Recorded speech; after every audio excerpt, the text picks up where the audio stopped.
Good morning students, मैं Ashish Saxena master classes की तरफ से आप सबका स्वागत करता हूं। आज हम 9th क्लास का 3rd chapter atoms and molecules दोबारा से पढ़ रहे हैं। इसमें हम देखेंगे कि how to make chemical formula. कोई भी केमिकल फार्मूला जो है वो किस तरीके से बनाया जाता है। जैसे आप लोगों ने देखा होगा एक general formula NaCl, sodium chloride, आप लोग देखते आ रहे हैं। कभी आपने सोचा है कि इसे सोडियम क्लोराइड क्यों बोलते हैं और ये NaCl ही क्यों लिखा जाता है? तो इस चैप्टर में हम इसी की स्टडी करेंगे। सोडियम कार्बोनेट है तो सोडियम कार्बोनेट को सोडियम कार्बोनेट क्यों बोला जाता है, इस तरह की स्टडी हम इस चैप्टर में पढ़ेंगे। तो देखिए, कोई भी जो है केमिकल जब रिएक्शन करता है तो वो जो रिएक्शन है, रिएक्शन उसके आयंस पे अवेलेबल चार्ज के हिसाब से होती है। आयंस किस प्रकार से बनते हैं? कोई भी एलिमेंट जो है किसी भी प्रोसेस में जितने इलेक्ट्रॉन डोनेट करता है या एक्सेप्ट करता है तो उसके बेसिस पे आयंस बनते हैं। इस सबको जानने के लिए सबसे पहले जरूरी है कि हम समझे वैलेंसी क्या होती है। वैलेंसी अभी आप लोगों ने नहीं सुना होगा, लेकिन मैं आप लोगों को इस क्लास में वैलेंसी पढ़ा रहा हूं। वैलेंसी क्या होती है कि number of electrons which an atom accept और डोनेट टू बिकम स्टेबल। कोई भी एटम है, हमें पता है कि ये रिएक्टिव होता है, लेकिन नेचर क्या करती है? नेचर चाहती है कि एटम जो रहे या कोई भी चीज रहे, कोई भी सिस्टम रहे, वो कैसा रहे? न्यूट्रल रहे, रिएक्टिव ना रहे। तो न्यूट्रल होने के लिए एटम क्या करता है कि कुछ इलेक्ट्रॉन या तो डोनेट करता है या एक्सेप्ट करता है, जिससे वो न्यूट्रल हो सके। तो उसी के बेसिस पे वैलेंसी डिक्लेयर की जाती है। तो number of electron, okay, number of electron जो डोनेट करता है एटम या एक्सेप्ट करता है एटम किसी दूसरे एलिमेंट से, तो उस नंबर्स को हम क्या बोलेंगे? उसको हम बोलेंगे वैलेंसी बोलेंगे। तो ऐसा वो करता क्यों है? उसका रीजन है क्योंकि वो स्टेबल रहना चाहता है। देखिए आगे मैंने लिखा है टू बिकम स्टेबल और to complete its outermost orbit with 8 electron और ऑक्टेट। जो 8 इलेक्ट्रॉन की ऑर्बिट है उसी को हम क्या बोल रहे हैं? ऑक्टेट बोल रहे हैं। यहाँ पे मैंने उसका एग्जांपल दिया हुआ है सोडियम का। तो अपन एग्जांपल पर आते हैं। सोडियम का एटॉमिक नंबर कितना है? पीरियोडिक टेबल आपको लर्न कर लेना है। Hydrogen, helium, lithium, beryllium, boron, carbon, nitrogen, oxygen, fluorine, neon, sodium. Sodium का एटॉमिक नंबर कितना है? 11 है। ठीक है, 11 एटॉमिक नंबर है। तो अब रूल क्या कहता है? वैलेंसी का रूल क्या बोलता है कि किस तरीके से आपको इसमें इलेक्ट्रॉन भरने हैं? कि फर्स्ट ऑर्बिट जो है, ये ब्लू कलर से जो मैंने दिखाया आपको, ये इसका न्यूक्लियस है सोडियम का, और जो ग्रीन कलर से दिखाया ये ऑर्बिट है, और जो रेड कलर से दिखाया ये है इलेक्ट्रॉन्स। तो जो न्यूक्लियस है, न्यूक्लियस के चारों ओर अराउंड मैंने 3 ऑर्बिट्स बनाई हैं। रूल क्या कहता है वैलेंसी का कि जो फर्स्ट ऑर्बिट है इसमें मैक्सिमम 2 इलेक्ट्रॉन्स जा सकते हैं, तो मैंने 2 इलेक्ट्रॉन्स डाल दिए। ठीक है, जो सेकंड ऑर्बिट है इसमें कितने इलेक्ट्रॉन जा सकते हैं? मैक्सिमम 8 इलेक्ट्रॉन जा सकते हैं, तो मैंने इसमें 8 इलेक्ट्रॉन डाल दिए। अब हमारे पास बैलेंस कितने इलेक्ट्रॉन बचे बच्चों? 2, 8, 10, 1 इलेक्ट्रॉन बैलेंस बचा है। तो जो लास्ट ऑर्बिट है इसकी, उसमें हम 1 इलेक्ट्रॉन डाल देंगे। अब रूल क्या बोलता है? रूल कहता है कि अगर सोडियम के इस एटम को न्यूट्रल होना है तो इसकी बाहर की ऑर्बिट में कितने इलेक्ट्रॉन होने चाहिए? 8 होना चाहिए। ठीक है, लेकिन इसके पास 1 ही इलेक्ट्रॉन है, तो ये क्या करेगा? 7 इलेक्ट्रॉन किसी से ले ले, लेकिन वो पॉसिबल नहीं होता। अगर 8 का अपन हाफ कर दो, कितना होता है? 4। अगर 4 इलेक्ट्रॉन से ज्यादा हैं तो वो डोनेट कर देगा।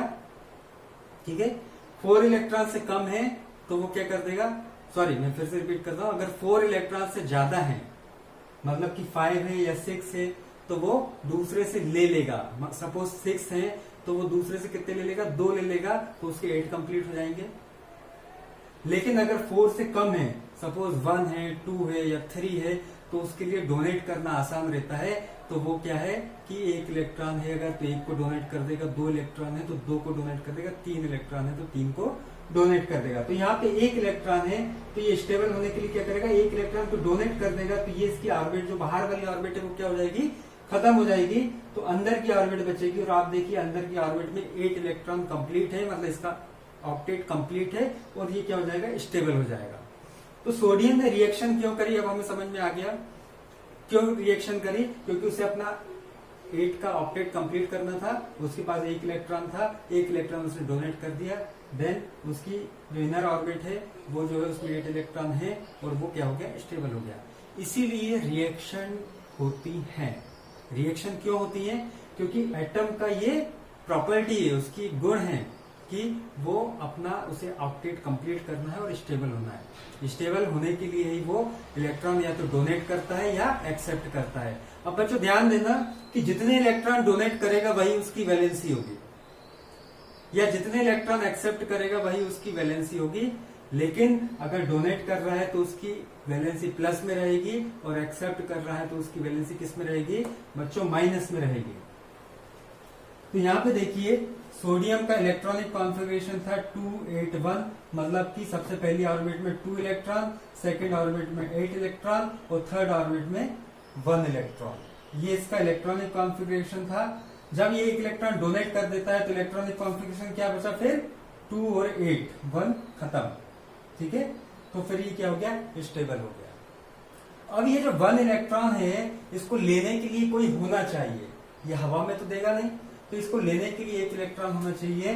तो जब ये 1 इलेक्ट्रॉन देता है तो लेने के लिए कौन बैठा है, यहाँ पे क्लोरीन बैठा हुआ है। अब अपन क्लोरीन को समझते हैं। क्लोरीन का एटॉमिक नंबर है 17। बच्चों आपको एटॉमिक नंबर सबको याद करने पड़ेंगे।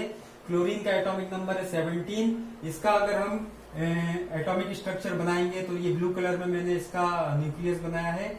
फर्स्ट ऑर्बिट ग्रीन कलर में, सेकेंड ऑर्बिट, फिर थर्ड ऑर्बिट। रूल बोलता है कि पहली ऑर्बिट में आपके 2 इलेक्ट्रॉन जाएंगे, तो मैंने 2 इलेक्ट्रॉन यहाँ पे डाल दिए, ठीक है। दूसरी ऑर्बिट में मैक्सिमम 8 इलेक्ट्रॉन जा सकते हैं, तो 8 इलेक्ट्रॉन डाल दिए मैंने। थर्ड ऑर्बिट जो है, थर्ड ऑर्बिट में मैक्सिमम आपके कितने इलेक्ट्रॉन जाएंगे कि उसमें 18 जा सकते हैं, लेकिन अब यहाँ पे है नहीं है, तो इसीलिए यहाँ पे कितने डालेंगे अपन, 2, 8 और 7, ठीक है। तो 7 इलेक्ट्रॉन हमने इसके ऑर्बिट में डाल दिए। अब बच्चों इसमें को अपना ऑक्टेट कंप्लीट करना है, तो इसको ऑक्टेट कंप्लीट करने के लिए केवल 1 इलेक्ट्रॉन की जरूरत है। और देखिए सोडियम ने जो 1 इलेक्ट्रॉन दिया था तो ये इसको एक्सेप्ट कर लेगा, ठीक है। तो सोडियम ने जो 1 इलेक्ट्रॉन दिया तो वो यहाँ पे आके इसकी इस ऑर्बिट में आ गया।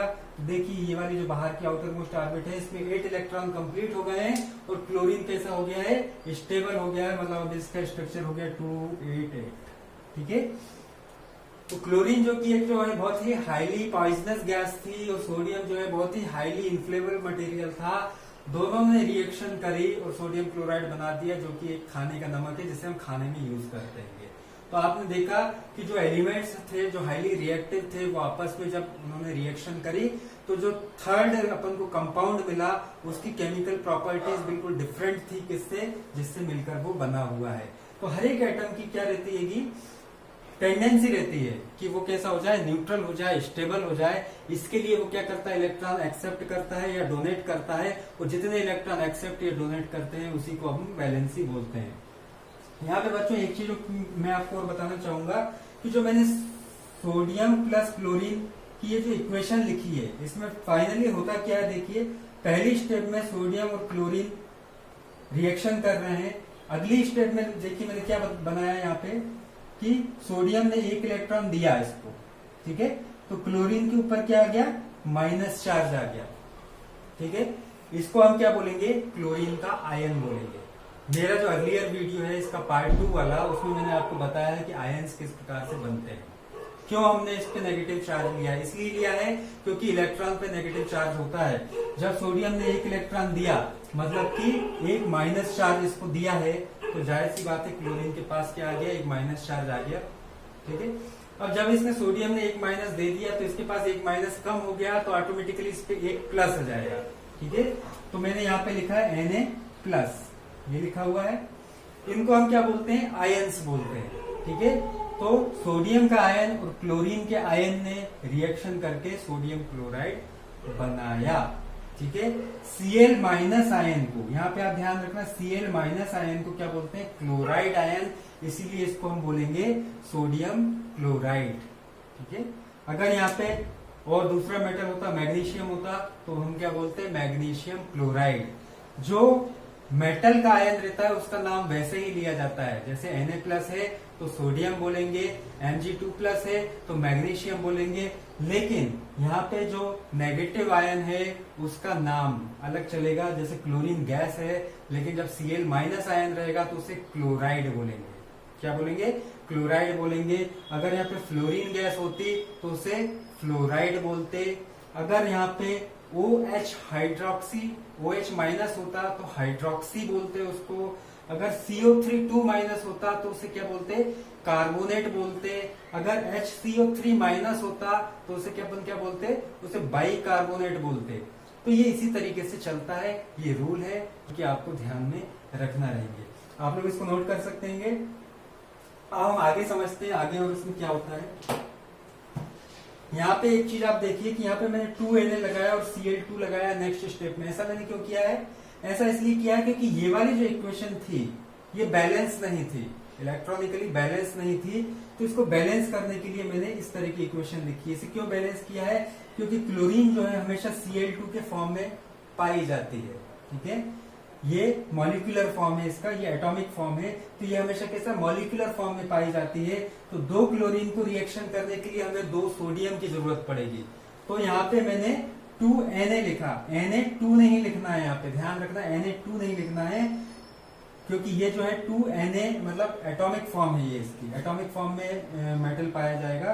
तो यहाँ पे 2Na लिखा जाएगा और Cl2 लिखा जाएगा, और यहाँ पे जब ये बनेगा आपका तो 2NaCl इसका लिखा जाएगा। इसका मैं एक एग्जांपल आपको और देता हूं।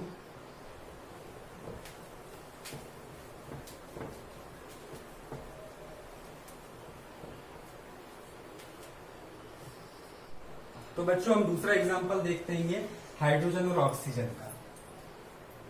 Hydrogen H plus oxygen O। इसको हम आगे समझते हैं कि हाइड्रोजन का अगर हम आयन देखेंगे, हाइड्रोजन का एटॉमिक नंबर 1 होता है और इसकी वैलेंसी +1 होती है। तो हाइड्रोजन पे हमने एक चार्ज प्लस का लगा दिया। ऑक्सीजन जो रहता है, ऑक्सीजन का एटॉमिक नंबर 8 होता है, तो ये कितना हो जाएगा? 2 और 6। इसको ऑक्टेट कंप्लीट करने के लिए 2 इलेक्ट्रॉन्स की जरूरत है, तो इस पे मतलब कि 2 माइनस चार्ज रहेगा। ठीक है, अब देखिए यहाँ पे कि हाइड्रोजन पे 1 प्लस है, ऑक्सीजन पे 2 माइनस है। ये दोनों अभी रिएक्शन नहीं करेंगे क्योंकि 1 प्लस से 1 माइनस तो न्यूट्रल हो जाएगा, लेकिन 1 माइनस बचा रहेगा। तो यहाँ पे हमें हाइड्रोजन के 2 एटम लेने पड़ेंगे। ठीक है, क्लियर? तो हाइड्रोजन के अगर हम 2 एटम ले लेंगे नेक्स्ट स्टेप में,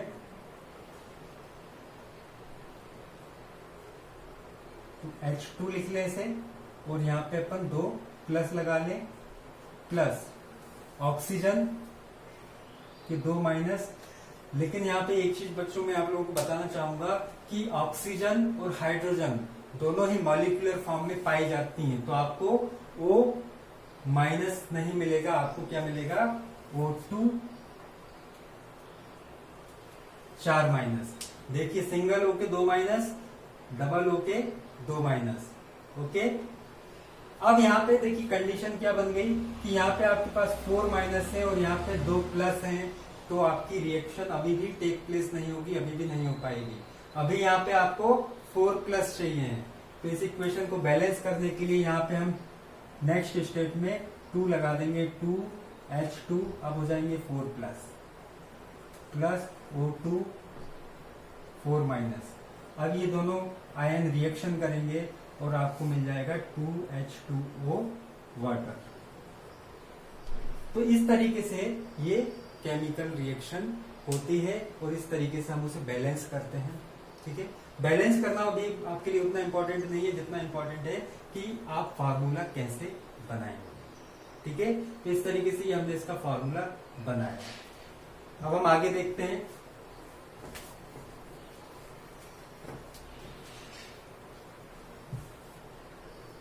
कुछ पॉजिटिव और नेगेटिव आयन में लिख रहा हूं, जैसे कि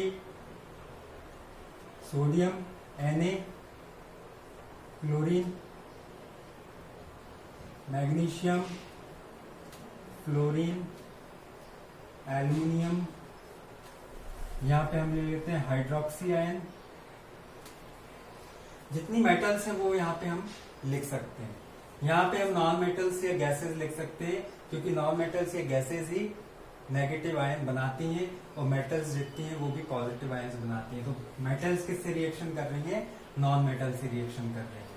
ठीक है, इसको हम क्या बोलेंगे? हाइड्रोक्सी। ठीक है, कार्बोनेट CO3 2-,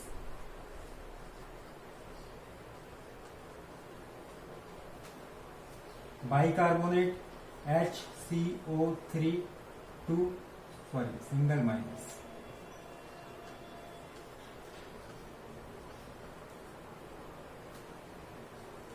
NO3- नाइट्रेट।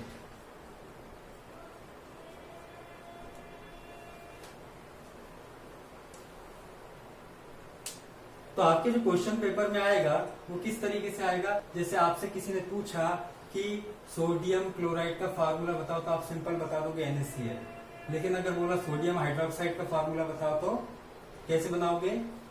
देखिए, सोडियम इसकी वैलेंसी सिंगल प्लस है, इन सब की वैलेंसी इसकी सिंगल प्लस है, मैग्नीशियम की 2- है, एल्यूमिनियम की 3, मैग्नीशियम की 2+ है और एल्यूमिनियम की 3+ है।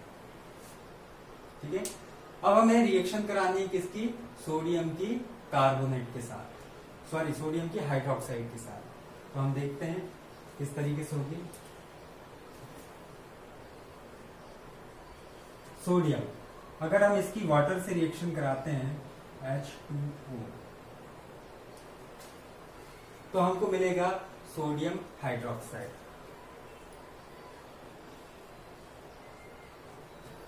सोडियम जो है इस पे 1+ है और जो जो वाटर है वो इस तरीके से आप लिख सकते हो इसे H+ OH-। ठीक है, तो ये जो सोडियम का प्लस है ये OH के माइनस से जाके जुड़ता है। ठीक है, और क्या मिलेगा आपको? NaOH। और जो हाइड्रोजन है ये रिलीज हो जाएगी, हाइड्रोजन गैस रिलीज हो जाएगी +H। लेकिन अभी ये रिएक्शन बैलेंस नहीं है। ठीक है, क्यों नहीं है? क्योंकि जो हाइड्रोजन रिलीज रहेगी वो मॉलिक्यूलर फॉर्म में रहेगी, ना कि एटॉमिक फॉर्म में। तो हाइड्रोजन कितनी निकलेगी यहाँ से? 2। कितनी निकलेगी बच्चों? हाइड्रोजन 2 निकलेगी। अब देखिए, जब मैं यहाँ पे 2 लिख देता हूं तो सब कुछ गड़बड़ा गया। हाइड्रोजन 2 कैसे आएगी? जब यहाँ से 2 हाइड्रोजन निकले, लेकिन यहाँ पे 2 हाइड्रोजन में एक हाइड्रोजन मैंने यहाँ लिख ली थी और एक हाइड्रोजन यहाँ लिख ली थी, तो ये बैलेंस थी। लेकिन जब 2 हाइड्रोजन यहाँ पे लिख देता हूँ तो यहाँ पे भी मेरे को 2 लिखना पड़ेगा, 2H2O। ठीक है, अब जब यहाँ पे 2H2O लिख दिया तो अब देखिए हाइड्रोजन कितनी हो गई? 4 हो गई यहाँ पे, और यहाँ पे कितनी है? 2, यहाँ पे 1 3। अभी भी बैलेंस नहीं है इक्वेशन, तो मेरे को और क्या करना पड़ेगा आगे जाके? मेरे को इसको 4 करने के लिए क्या करना पड़ेगा? यहाँ पे 2 लगाना पड़ेगा, 2NaOH। तो देखिए, अब यहाँ पे हाइड्रोजन का 2, यहाँ पे हाइड्रोजन की 2 और 2 हाइड्रोजन, 4 हाइड्रोजन, यहाँ पे भी 4 हाइड्रोजन हो गई। ऑक्सीजन देखते हैं, यहाँ पे ऑक्सीजन कितना है? 1, यहाँ पे ऑक्सीजन 1, मतलब ऑक्सीजन भी बैलेंस है। सोडियम देखते हैं, यहाँ पे सोडियम के 2 है, तो यहाँ पे भी सोडियम का 2 होना चाहिए। ठीक है, तो यहाँ पे हम 2Na लिख सकते हैं। ठीक है, तो अब ये आपकी रिएक्शन बैलेंस हो गई। तो फार्मूला आपका क्या बना? NaOH। रिएक्शन बैलेंस करने से ज्यादा इंपॉर्टेंट है फार्मूले को समझना। ठीक है, अब यहाँ पे देखिए, मैग्नीशियम के ऊपर कितना है? 2+ है। अगर मैग्नीशियम हाइड्रोक्सी आयन के साथ रिएक्शन करेगा तो कितने इसमें OH- आयन जुड़ेंगे? 2 जुड़ेंगे, क्योंकि यहाँ पे 2+ है, यहाँ पे सिंगल माइनस है। 2+ और सिंगल माइनस आपस में रिएक्शन नहीं करेंगे जब तक कि यहाँ पे 2- नहीं हो। तो OH कितने बार जुड़ जाएगा इससे जाके? 2 बार जुड़ जाएगा। तो आपका फॉर्मूला बन जाएगा MgOH ट्वाइस। ठीक है, क्लियर? अगर मैग्नीशियम कार्बोनेट के साथ रिएक्शन करेगा तो देखिए, यहाँ पे 2+ है, यहाँ पे 2- है, तो सिंपल रिएक्शन हो जाएगी, कोई दिक्कत नहीं जाएगी। MgCO3। ठीक है, ये बन गया आपका मैग्नीशियम कार्बोनेट।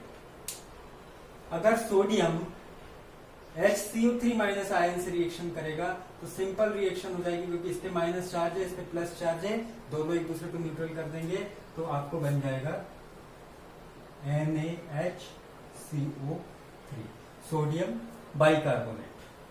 ठीक है, तो इस तरीके से रिएक्शंस होती हैं और इस तरीके से फार्मूले बनाए जाते हैं। तो बच्चों मुझे अब ऐसी आशा है कि अगर आपके क्वेश्चन पेपर में कोई भी फार्मूला बनाने के लिए आता है तो आप आसानी से इस मेथड से फार्मूले कंस्ट्रक्ट कर सकते हैं। इक्वेशन बैलेंस करना भी आप भले ही ना देखें, ना इस पे ध्यान दें, लेकिन फार्मूले बनाना जरूर सीख लें। सिंपल है, कुछ नहीं करना है आपको। मेटल पे जितने पॉजिटिव रहेंगे और उतने ही माइनस आयन से ये रिएक्शन करेगा। लेकिन अगर डिफरेंट से रिएक्शन करना होगा तो उसके नंबर्स बदल जाएंगे। जैसे यहाँ पे OH पे सिंगल माइनस था और मैग्नीशियम पे 2 प्लस था, तो OH अपन ने कितने बार लिया? 2 बार लिया, तब जाके ये जो है फार्मूला इसका तैयार हुआ। तो थैंक यू।